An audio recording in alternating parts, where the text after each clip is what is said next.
Ada yang tak terlihat, tapi terasa. Ada yang tidak disebutkan, tapi menentukan. Banyak orang mengira rezeki hanya soal kerja keras, relasi, atau sekadar takdir. Lalu datanglah satu nasihat sakral yang terus diwariskan. Menikahlah, maka rezekimu akan terbuka. Tapi benarkah begitu? Bukan rahasia lagi bahwa banyak orang memutuskan menikah demi harapan hidup yang lebih baik, lebih mapan, lebih tenang, lebih diberkahi. Tapi tak sedikit pula yang setelah ijab kabul justru tenggelam dalam kecemasan, konflik, dan kemiskinan yang lebih dalam. Apakah pernikahan telah gagal membuka pintu rezeki? Ataukah kita yang keliru memahami kuncinya? Banyak yang tak tahu bahwa energi seksual adalah salah satu kekuatan spiritual paling besar dalam hidup manusia. Ia adalah daya cipta, daya tarik, daya hidup. Jika energi ini tersumbat, tak selaras, atau bahkan tertolak dalam hubungan suami istri, maka pancaran rezeki pun ikut macet. Tubuh jadi lelah, pikiran berat, dan jiwa kehilangan arah. Menikah bukan hanya tentang bersatu di altar atau di atas kertas. Menikah adalah bersatu secara energetik, dimulai dari ruang paling intim, yaitu hubungan seksual. Tapi bukan seks sembarang seks, bukan seks tanpa kesadaran, tapi seks sebagai ibadah, sebagai ritual kesatuan. Sayangnya, tak banyak yang membicarakan ini. Kita diajarkan bagaimana menikah, tapi tidak diajarkan bagaimana menyatu.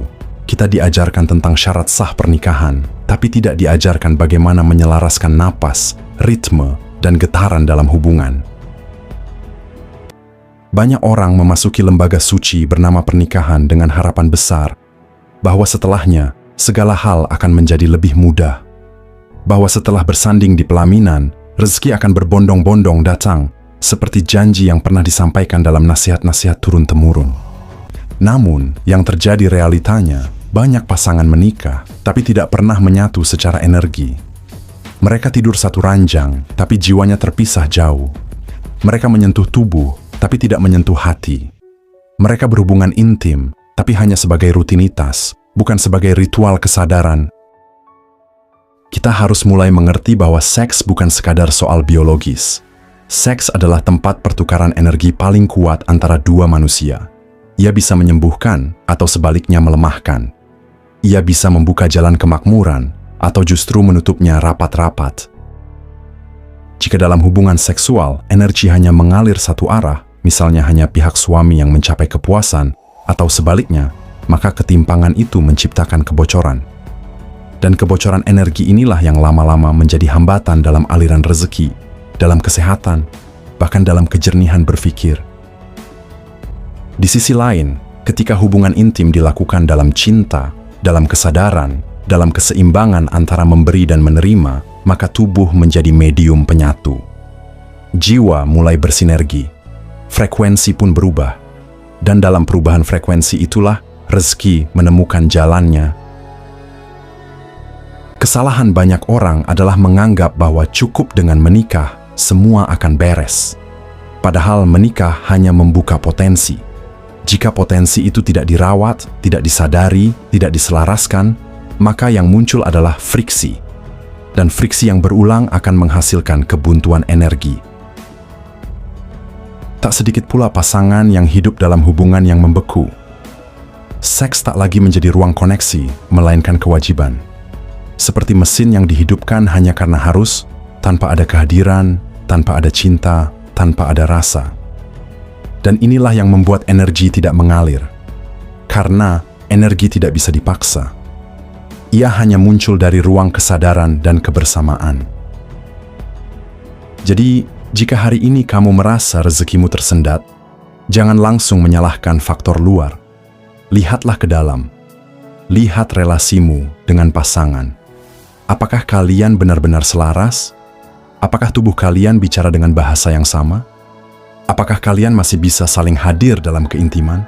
Atau hanya menjalankan peran?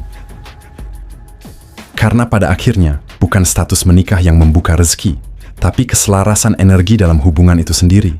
Dan seks adalah kunci utama dari keselarasan itu. Di balik tubuh yang menyatu, ada medan energi yang bertemu. Di balik pelukan, ada gelombang frekuensi yang saling mengalir. Seks bukan sekadar sentuhan antara dua jasad, tapi adalah peristiwa spiritual. Sebuah tarian antara dua jiwa yang saling membuka, saling melebur, dan saling memberi. Jika kamu pernah merasakan momen bercinta yang tidak hanya membuat tubuhmu rileks, tapi juga membuat jiwamu seolah terang, hatimu lapang, dan rezeki tiba-tiba mengalir dari arah yang tak terduga, maka kamu telah merasakan sedikit dari apa yang disebut sebagai seks, sebagai saluran energi. Dalam tradisi spiritual timur, seperti Tantra dan Taoisme, hubungan seksual dianggap sebagai jalan penyatuan energi ilahi. Tubuh laki-laki adalah wadah energi yang ekspansi, kekuatan, penetrasi, api. Tubuh perempuan adalah wadah energi yin, penerimaan, kelembutan, kedalaman, air. Ketika keduanya menyatu, tidak hanya hormon yang bekerja, tapi juga energi kosmik yang menyusup dan membentuk medan baru di antara mereka. Namun sayangnya, sebagian besar orang menjalani seks seperti mesin. Secepat mungkin, sependek mungkin, sepraktis mungkin. Seks menjadi pelepas stres, bukan pelepas batas jiwa. Seks menjadi rutinitas, bukan ritual. Dan dalam kondisi seperti itu, energi bukan hanya tidak bergerak, tapi justru bocor, tumpah ke sembarang arah tanpa arah. Seks yang tidak sadar menyebabkan kelelahan bukan hanya tubuh, tapi juga roh. Pasangan menjadi seperti dua sungai yang berjalan sendiri-sendiri, tak pernah benar-benar bertemu di samudra.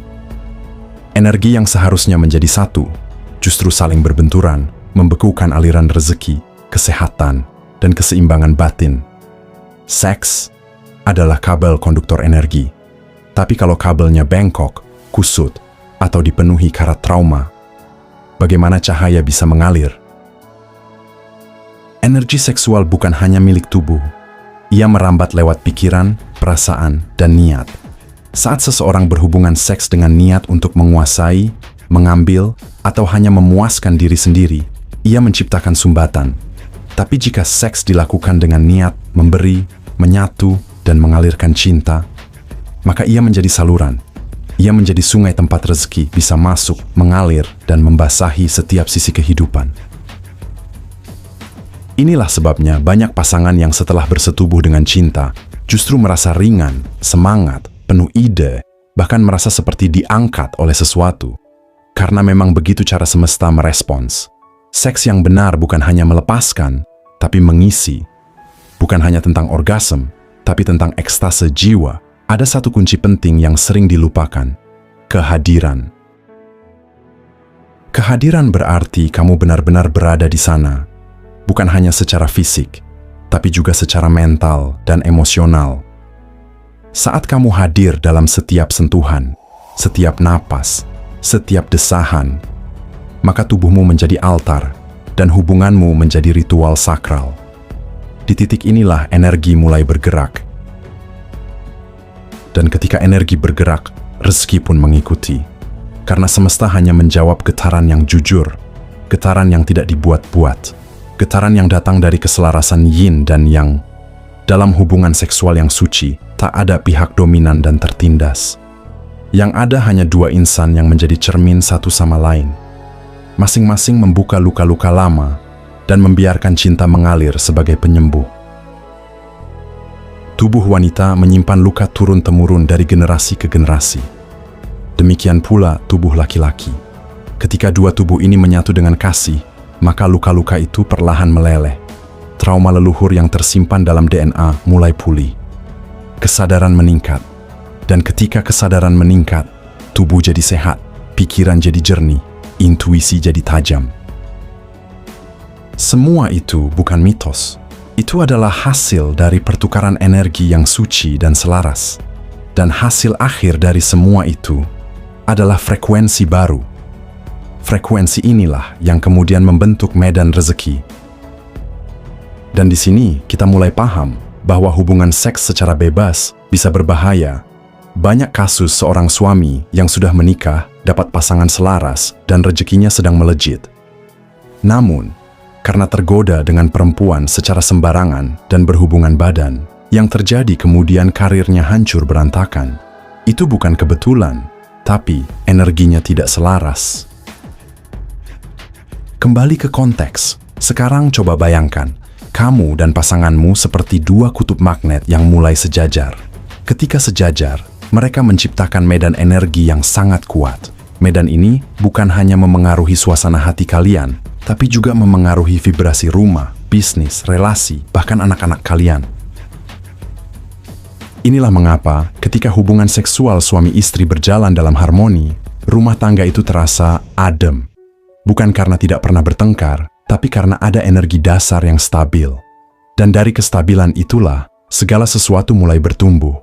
Rezeki adalah bagian kecil dari respon semesta terhadap keharmonisan.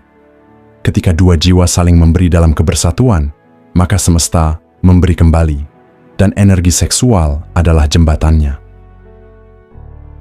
Namun ingat, semua ini hanya bisa terjadi jika seks dilakukan dalam kesadaran, cinta, dan penghormatan. Seks yang kasar, terburu-buru, atau transaksional justru bisa merusak medan energi, bisa membuat tubuh kehilangan arah, jiwa merasa hampa, dan frekuensi menjadi rendah, membuat pintu rezeki malah semakin sulit dibuka. Seks yang suci bukan tentang teknik tinggi, tapi tentang niat yang murni. Dan sekarang, kita sudah sampai di ambang pintu pemahaman yang lebih dalam. Karena setelah tahu bahwa seks adalah saluran energi, kita harus bisa mengenali apakah kita dan pasangan sudah selaras. Bagaimana tanda-tandanya? Seperti apa tubuh, jiwa, dan frekuensi kita saat mulai menyatu? Bab selanjutnya akan membawamu masuk lebih dalam ke dunia yang sering tersembunyi di balik rutinitas rumah tangga. Tanda-tanda bahwa kamu dan pasanganmu benar-benar sudah menyatu dalam keselarasan energi, atau baru sekadar berjalan beriringan tanpa arah yang sama. Dalam mimpi, beberapa pasangan yang telah lama berlatih hubungan yang sadar mengalami fenomena luar biasa. Mimpi yang saling terhubung. Mimpi mereka seperti fragmen dari satu kisah yang sama. Ada yang bermimpi tentang kejadian, dan keesokan harinya pasangannya merasakan pengalaman batin serupa. Ini adalah cara jiwa berkomunikasi. Ketika tubuh tidur, jiwa bekerja. Dan jika sudah menyatu dalam frekuensi yang sama, maka mimpi menjadi jembatan komunikasi antar kesadaran. Keselarasan seksual bukan hanya soal tubuh. Ia membuka gerbang spiritualitas. Banyak pasangan yang, setelah menyatu dalam cinta dan seks yang sadar, mengalami kebangkitan spiritual.